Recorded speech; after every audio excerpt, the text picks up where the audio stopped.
আহ, যে গরিব পরিবার, গরিব জীবনযাপন, তোমার কবে অভাব শেষ হবে, বুঝেছো?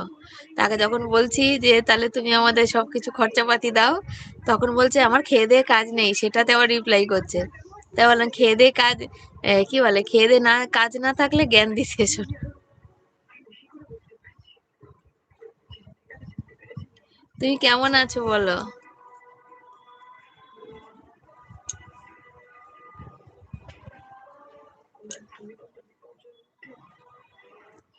ঠিক জবাব তুমি দিয়েছো, দেবো না?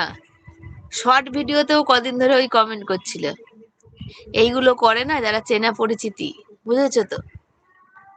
কেন বলো, শর্ট ভিডিওর মধ্যে কি আছে? গরিব পরিবার এসব আছে? কোথাও আছে কি?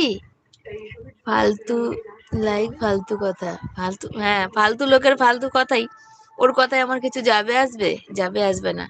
মানে যদি একজন আমাকে, মানে কি বলে, এরম আমাকে 10 জন আছে ভালোবাসার, আগলে রাখার, তাকে উত্তর দেওয়ার, তার জন্য আমার ওর কথা গায়ে মাখি না। আমি উত্তর দিয়েছি ওকে যে আমার তাহলে অভাব যখন, আমার লিখেছে, কাল পরশুদিন লিখেছে, না কালকে লিখেছে, তোমার অভাব কবে যাবে?